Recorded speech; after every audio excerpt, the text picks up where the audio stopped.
Our next chapter that we're going to start talking about is trigonometry. So it starts out with a whole bunch of review of stuff that you did in geometry dealing with right triangles. So we're going to jump in with that. Like I said, a lot of this is going to be a review, but want to make sure we know what's going on. There's going to be some new stuff coming up soon. There are 6 basic trig functions. You're probably familiar with sine, cosine, and tangent. The 3 others are cosecant, secant, and cotangent. I don't know how much you dealt with those in geometry. But sine, cosine, and tangent are ratios. So these are always based on an angle. So this right here is angle theta. We usually use Greek letters for angles. So when we're looking at theta in a right triangle, the side opposite, obviously, we're going to call the opposite side. The side across from the 90-degree angle is our hypotenuse, and that leaves the third side. We call it the adjacent side. So when we want to find sine, hopefully you remember the term SOHCAHTOA. Okay, that gives us a little device for remembering that sine is opposite over hypotenuse. So sine is opposite over hypotenuse. Ka means that cosine is adjacent over hypotenuse. And TOA is tangent. Tangent is opposite over adjacent. Now, the other 3, the way I remember these is that they go together. Tangent and cotangent, they are related. And the way that they're related is they're reciprocals.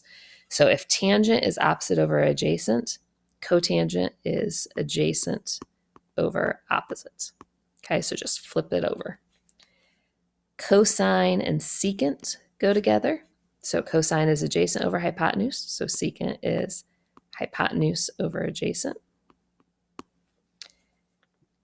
And sine and cosecant go together. So if sine is opposite over hypotenuse, cosecant is hypotenuse over the opposite.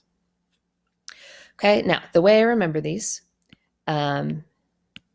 is obviously tangent and cotangent go together. They just sound the same. With the other 2, they're opposite letters, C and S, C and S. Okay, so sine, cosecant, cosine, secant. It's maybe a way they can help you remember that. All right, so in number 1, we want to find all 6 trig functions of angle A. So we want to find the sine of A, the cosine of A, the tangent of A, the cosecant of A, the secant of A, and the cotangent of A.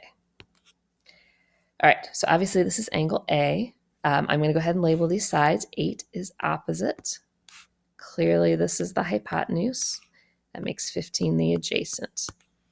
Now, we're not given the hypotenuse, but it's really easy to find. You can just use a Pythagorean theorem. So we can say that 8 squared plus 15 squared is, I'll just call it x squared for now. And we'll solve that. And that's going to happen fairly often in your homework too, that you'll have to find one of the sides on your own just using Pythagorean theorem, which is not a big deal. So 289 equals x squared. And when you take the square root, you get 17. So that hypotenuse is 17. All right, so now we're going to find our sides. Sine is SOHCAHTOA, so opposite over hypotenuse, so 8/17. Cosine is adjacent over hypotenuse, so 15/17. And tangent is opposite over adjacent, which is 8/17.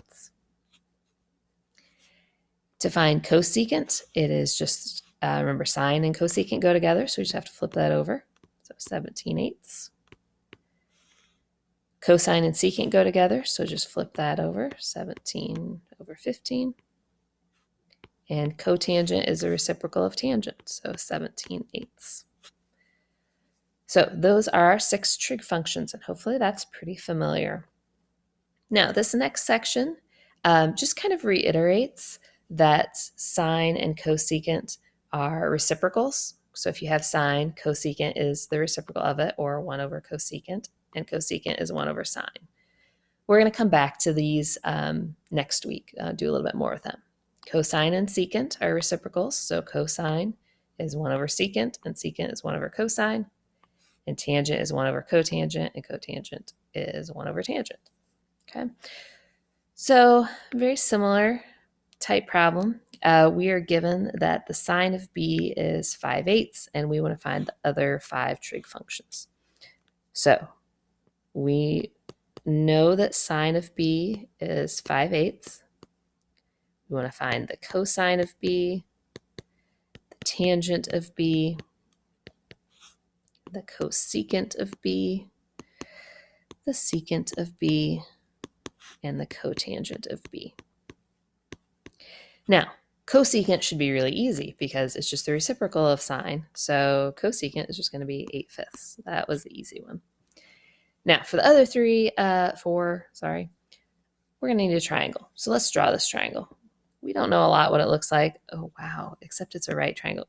How about I use lines? That's going to make everyone's life better. There we go. Actually looks like a triangle now. Okay. I'm just going to call this angle B. It does not matter which one. And all we know about angle B is that the sine is 5/8. Now remember, sine is opposite over hypotenuse. Oh, it's supposed to be an H. Whatever. So we know that the side opposite of B is 5, and the hypotenuse is 8. Now, in order to find cosine and tangent stuff, we're going to need to know that adjacent side. So I'm going to call it x for just a second, and we'll use Pythagorean theorem. X squared plus 5 squared equals 8 squared. I'm not going to walk you through all the steps on how to solve that. You can handle that part. I get x squared equals 39. So x is the square root of 39. If we can do like a factor tree and simplify that, we definitely should, but I don't think we can. Yeah, 39 is 3 times 13. Yeah, it's not going anywhere. So we'll just call it root 39 for now.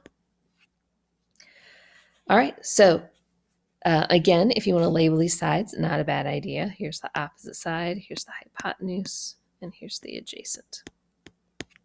All right, cosine in SOHCAHTOA is adjacent over hypotenuse, so root 39 over 8. And then to find the secant, you just have to flip that over, 8 over root 39. To find tangent, tangent is opposite over adjacent, 5 over root 39. And then cotangent, flip that over, root 39 over 5. And these are fantastic answers, except a couple of them need to be rationalized. Secant, we don't really want to have that irrational number on the bottom.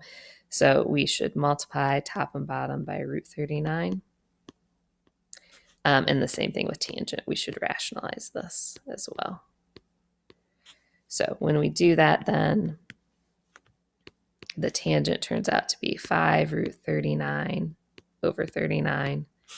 And the secant turns out to be 8 root 39 over 39.